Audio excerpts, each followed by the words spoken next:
Bom, pessoal, então vamos dar continuidade aqui ao nosso capítulo 7, né? Falar sobre coerência. Então, hoje, a gente, na verdade, vai ver aqui o que é denominado de coerência temporal. Bom, então, beleza. Então, basicamente, o que a gente vai fazer agora é utilizar as expressões que a gente viu na aula passada, né? Para o cálculo lá da função de correlação normalizada, tá bom? Que permite, como a gente viu no final da aula, que permite dar o grau de coerência e tentar então fazer uma relação entre aquele grau de coerência, né, que a gente agora já sabe como expressar em função da função de correlação normalizada, e características da fonte luminosa, da luz que a gente está utilizando no nosso experimento, por exemplo, tá bom? Então vamos imaginar a seguinte coisa: como é que é a nossa fonte luminosa aqui? Como é que é a nossa luz? Então a gente vai imaginar que seja um campo que varia senoidalmente por um tempo tal zero, tá bom? Então durante um determinado tempo tal zero, ele é descrito por uma onda senoidal, tipo uma onda harmônica. Então o tempo que o intervalo de tempo em que ele permanece como essa onda harmônica descrita lá com uma certa amplitude, com uma certa fase constantes, a gente vai chamar de tempo de coerência. Subitamente, tá bom? Depois de um certo tempo, tal zero, isso muda. Então ele muda abruptamente a fase dessa onda descrita por uma onda senoidal. Estou tentando representar isso daqui nesse gráfico aqui, tá bom? Então a gente tem aqui o tempo, então ela estava com uma certa fase que permanecia constante durante o intervalo de tempo tal zero, tá bom? Que é o tempo então, que eu estou chamando de coerência. Então durante esse intervalo de tempo aqui, você descreve isso por uma onda senoidal com uma fase dada por esse valor.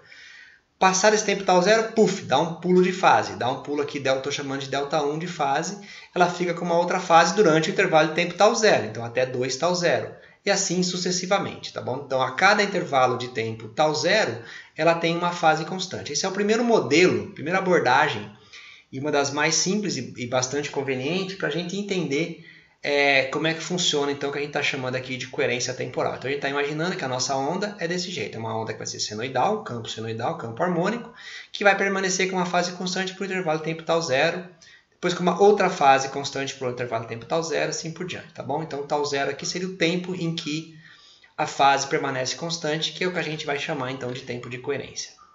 Bom, beleza. Então como eu falei para vocês, o campo vai ser descrito então por uma onda harmônica, E0 elevado a menos I ômega t mais φ de t, aonde esse φ de t agora, ele é uma coisa desse jeito. Então, a maneira que é uma função desse jeito aqui, ou seja, a maneira em que a fase varia com o tempo, tá bom? Então, como falamos lá no começo do capítulo, agora a fase não pode mais ser considerada constante. É uma coisa mais realística. Então, a maneira como a fase varia com o tempo vai ser descrita por essa função. Então, ela dá um pulo a cada intervalo regular de tempo. Muito bem. Então, o que a gente faz com isso agora? Então, a gente vai e calcula a nossa função de correlação γ12 de tal, normalizada. Então, lembrando, é a média temporal, né? Botamos aqui os colchetinhos da média temporal, do campo, desse campo aqui no tempo t, E0 elevado a menos I ômega t mais φ de t, vezes esse campo aqui no tempo t mais tal, complexo conjugado. Então, complexo conjugado. E aqui embaixo vai ser média temporal de E1, E1 estrela, E2, E2 estrela. Bom, E1 né, é o campo no zero, então vai dar E0 ao quadrado.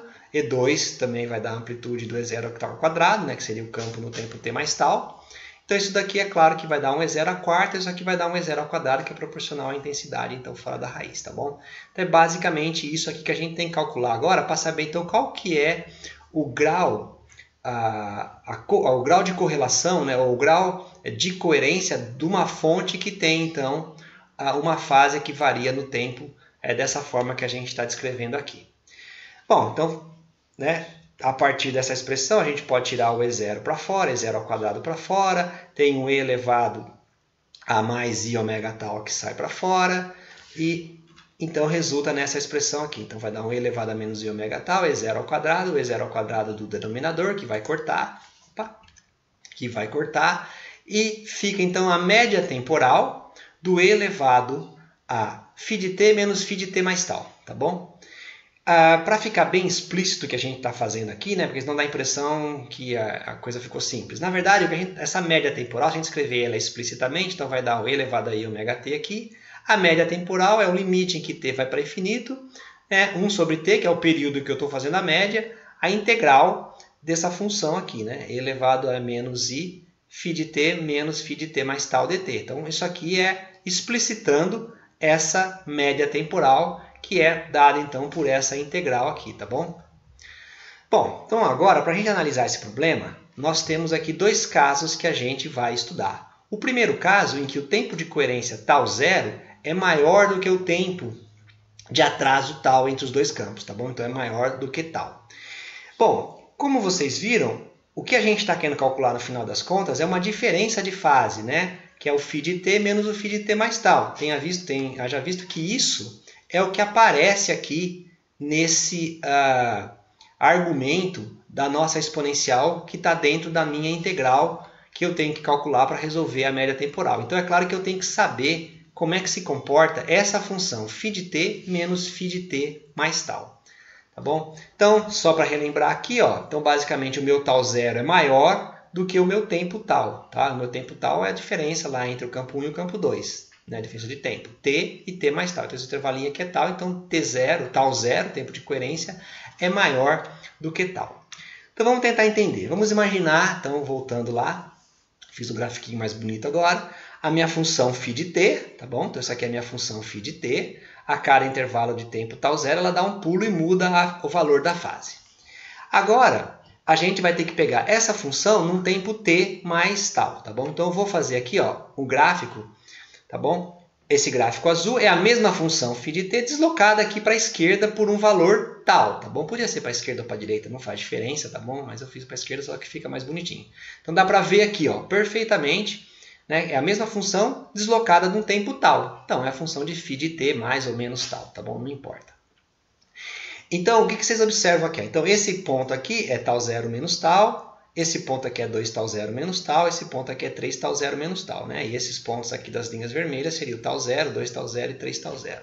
Então, uma coisa que imediatamente você já pode observar aqui nessa expressão é o seguinte, ó, que nesse intervalo de tempo aqui, entre tal zero menos tal e, desculpa, aqui, né, a fase é a mesma, certo? Então, o ΔΦ, né, que é a diferença entre o φ de t, né, que é o vermelho, e o φ de t mais tal, que é o azul, é zero. Até que em tal zero, de tal zero menos tal até tal zero, isso daqui vai ser um determinado valor, que é essa diferença de fase. Aí aqui, ó, ela volta a ser zero, porque as fases são iguais. Nesse intervalo de 2 tal zero menos tal até tal zero, tem uma certa diferença aqui que eu vou chamar de ΔΔ2.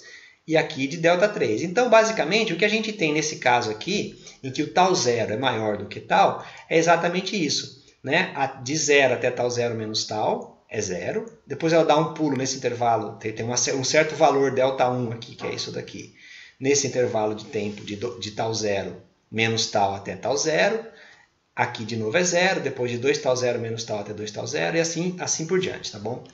Então, a minha função ΔΦ, que está lá no meu integrando, ou que está na minha integral, né? Que está no termo exponencial da minha integral, que depende do tempo, é exatamente uma coisa desse tipo aqui, é nesse caso em que o tal zero é maior do que tal. Bom, beleza. Então, só recapitulando aqui, ó. Essa é a função que a gente acabou de ver, então interessa para mim o ΔΦ, porque é o que está lá na integral da média temporal, e a gente pode escrever isso aqui de uma maneira recursiva, né? Ou seja, esses intervalinhos aqui em que dá zero, é sempre n tal zero, o t está sempre entre n tal zero e n mais 1 tal zero menos tal, certo? Então é esse intervalo, esse intervalo, esse intervalo, vai sendo descrito, né, dessa forma, com n sendo... a partir de zero, né? Quando a n é zero, então vai aqui, ó, vai de zero até tal zero menos tal. Quando o n é 1, né, vai de tal zero até 2 tal zero menos tal. Então isso aqui você consegue escrever de uma maneira recursiva, tá bom? Ou de uma maneira genérica. E os intervalos em que a diferença de fase é diferente de zero, a gente pode escrever dessa forma aqui, ó, n mais 1 tal zero menos tal até n mais 1 tal zero. E nesse intervalo aqui eu vou dizer que a minha diferença de fase ΔΦ é ΔN mais 1, tá bom? Então a gente consegue, na verdade, para esse caso em que tal zero é maior do que tal, expressar essa função dessa maneira recursiva. E a gente pode aproveitar disso para colocar lá no nosso integrando, tá bom? Então lembrando que a gente está querendo calcular a função de correlação normalizada, que é aquela integral aonde aparecia um ΔΦ, que basicamente é a nossa média temporal. Então, como é que fica só o termo da integral aqui, tá bom? Então, o termo da integral vai ser integral então, de 0 a t, maiúsculo, e elevado aí ΔΦ dt. Bom, mas isso, como a gente viu recursivamente agora, a gente pode escrever isso aqui como uma somatória de n igual a 0 até infinito, né? Já que aquele período lá vai infinito, de n tal 0 até n mais 1 tal 0 menos tal, elevado a i 0, que corresponde a esse cara aqui, né? Onde esse aqui é o intervalo, né, da integração de n tal 0 até n mais 1 tal 0 menos tal, é aquele ΔΦ dá 0. Então, é claro que elevado a i 0 dá 1, né? Isso aqui é um 0, né? Só para não ficar confuso aqui, isso aqui é um 0, então isso aqui vai dar 1, mais a próxima integral. A próxima integral ela vai de n mais 1 tal 0 menos tal até n mais 1 tal 0, certo? E aí, aqui o termo ΔΦ é um delta de n mais 1 dt, tudo bem? Bom, aí a gente faz essa integral aqui, que na verdade é facinho, né? É a integral de 1 dt, certo? No intervalo de integração. E essa integral aqui também é fácil de fazer, porque na verdade isso aqui não depende do tempo, então ele sai para fora da integral, então dá uma integral de dt também, tá bom? Então só fica os limites de integração, que é isso que está escrito aqui. Bom, muito bem. Então, ao fazer isso, a gente fica aqui com dois termos na nossa somatória, tá bom? Esse primeiro termo aqui, né, aqui vai cancelar algumas coisas, como vocês já podem ver, né, tem um n tal 0 aqui que vai cancelar com um n tal 0, então isso aqui vai dar simplesmente tal 0 menos tal, que é isso que está escrito aqui. Então você tem a somatória de 1 vezes tal 0 menos tal, né? Tal 0 menos tal não depende de n, então saía para fora da somatória, então dá uma somatória de n igual a 0 até infinito de 1, né? Ou seja, isso aqui dá n, né? Onde n é onde eu vou parar a minha soma. E esse termo aqui, que é esse que vem do lado de cá, vai dar, cancela esse cara com esse cara, vai dar simplesmente um tal, que eu já estou tirando aqui para fora da soma, dá uma somatória de e elevado aí delta n mais 1, que é uma somatória de n's, de números aleatórios, né? Como está no argumento aqui do seno, isso de uma função seno, isso aqui pode ser positivo ou negativo. Então, você faz uma somatória de números aleatórios que podem ser positivos ou negativos, isso aqui dá 0. Então, no final das contas, essa integral aqui só vai sobrar esse termo aqui, tá bom? Que é o primeiro termo da integral, tá bom? Que isso daqui, primeiro termo da somatória aqui, que vai ser, que é o primeiro termo da integral também, que é o tal 0 menos tal vezes n. Muito bem? Deu para entender? Então, recapitulando aqui, ó, voltando agora tudo isso na nossa expressão para função de correlação normalizada, então a minha função gama 1, 2, então vai ser 1 elevado a menos i ômega tal, que já tinha lá fora esperando.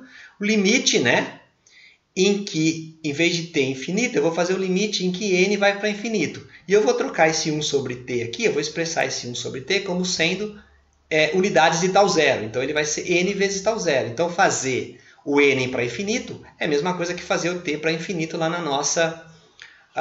no nosso limite anterior, tá bom? A integral já foi resolvida, dá n tal 0 menos tal. Então isso daqui, né, esse limite aqui, na verdade, esse n corta com n, então esse limite já fica simples, então vai dar 1 elevado a i ômega tal, 1 menos tal sobre tal 0, tá bom?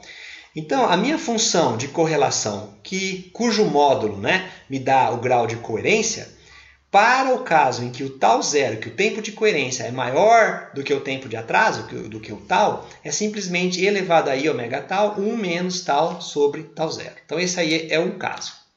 Bom, é claro que agora a gente tem que dar uma olhada no próximo caso. O próximo caso, na verdade, é quando o tal 0 for menor do que tal, ou, se você preferir, quando tal é maior do que tal 0, que é isso daqui, né? Então o meu tempo de coerência tal 0 agora é menor do que a diferença de tempo que os dois campos levam até chegar no ponto de observação, certo? Entre o tempo t e o tempo tal, certo? Bom, talvez alguns de vocês já tenham percebido que isso daqui tem tudo para dar errado, né? Porque, na verdade, a tua fonte ela fica coerente por um intervalo de tempo menor do que a diferença de tempo que os dois campos demoraram para chegar lá no ponto P. Bom, mas vamos fazer a conta, vamos fazer a análise aqui. Então é exatamente o mesmo caso anterior. Escrevo aqui, represento aqui o gráfico da função φ de t, que vai variando a cada intervalo de tempo tal 0. E agora desloquei, nesse caso eu desloquei para a direita também para facilitar aqui a minha visualização. Desloquei para a direita essa função vermelha, que é a função azul. Só que dessa vez eu desloquei de um tal, que como vocês estão vendo aqui, ó, é maior do que o tal zero. Né? Tal zero é esse tamanho aqui. Ó. Então eu desloquei de um tal um pouquinho maior do que o tal zero. Qual a conclusão que você chega aqui? A conclusão que a gente chega é que agora, olha só, diferente do caso anterior, nunca tem regiões aonde a diferença de fase é zero.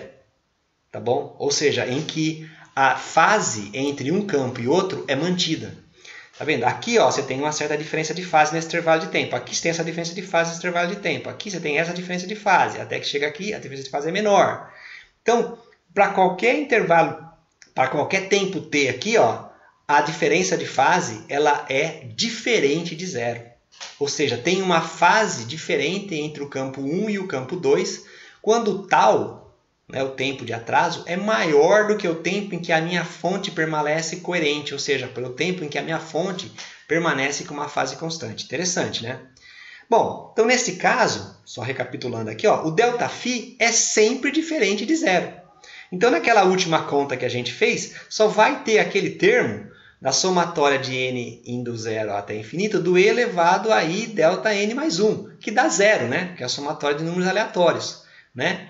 Então, como só tem aquele termo, é claro que isso vai estar somando zeros.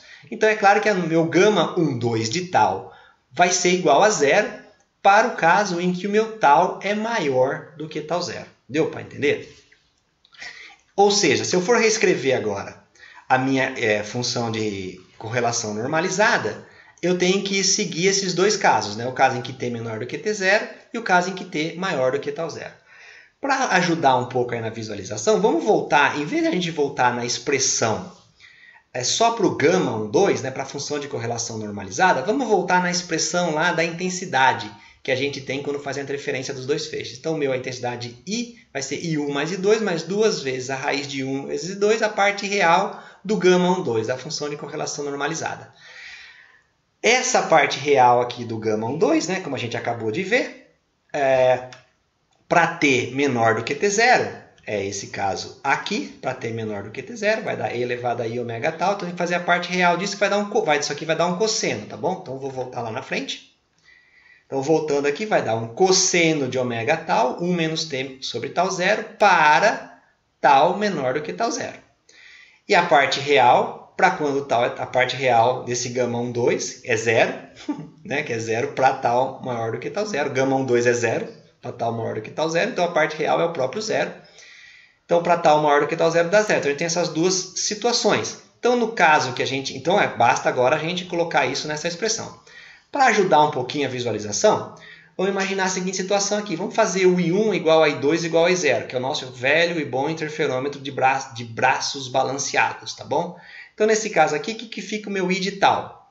O meu I de tal, que seria o meu espectrograma, em função do tal, que é a diferença de atraso entre os dois braços do meu interferômetro, ele vai ser 2 e 0, 1 mais cosseno de ômega t, ômega tal, 1 menos tal sobre tal zero, para tal menor do que tal zero, certo? E aqui vai ser simplesmente 1 e 0 mais 0, vai dar 2 e 0, para tal maior do que tal zero, tá bom? Então é isso que a gente tem no nosso interferograma, ou seja, para tempos superiores a tal zero, ao tempo de coerência, para atrasos, né, entre os pulsos superiores ao tempo de coerência, não tem interferência, certo?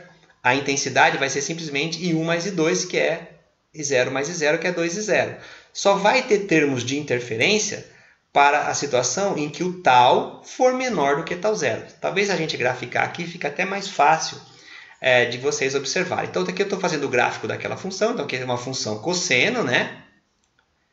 Amortecida, a função cosseno, né? Essa função cosseno, amortecida por uma função do tipo 1 menos tal sobre tal zero. Por isso que ela dá essa coisa aqui. É a função 1 mais cosseno, né? Amortecida por esse 1 menos tal sobre tal zero. Então, está aqui, ó. É exatamente isso. Essa é a função, que é o cosseno que vem caindo com aquela reta, até tal zero. A partir dali, não tem interferência. Ou seja, o que eu estou querendo dizer aqui é para vocês é o seguinte, então depende do tal, né? Depende de quanto você deixou um pulso distanciar, entre aspas, no tempo do outro. tá bom? De tal forma que se a diferença de tempo for muito grande, não tem mais nenhuma correlação de fase entre esses pulsos, e aí você está nessa situação aqui, ó. Se o tempo de atraso for maior do que o tempo de coerência, que é o tempo em que a onda permanece com uma fasezinha constante, se o tempo de atraso for maior do que esse tempo, né, que eu estou chamando aqui de tempo de coerência, não vai dar interferência. Então você não tem porque você não tem coerência. Nesse intervalo aqui, ó, do meio do caminho, você vai ter interferência. É claro que o grau de coerência vai diminuindo, né? Quanto maior for esse tempo tal, quanto mais próximo ele for de tal zero, menor o grau de coerência e menor a visibilidade das tuas franjas, tá bom? Então isso aqui é o que a gente chama de coerência temporal. Então a gente consegue observar aqui que você vai ter coerência, você vai ter algum grau de coerência, você vai observar interferência com visibilidades de franja distintas se o tal for menor do que tal zero. Bom, isso aqui é para acabar o capítulo 17. Não, desculpa, meu filho chegou aqui. Isso daqui, na verdade, é o fim, então, do capítulo 7 da aula 17, mas o capítulo 7 não terminou aqui não, tá bom, pessoal?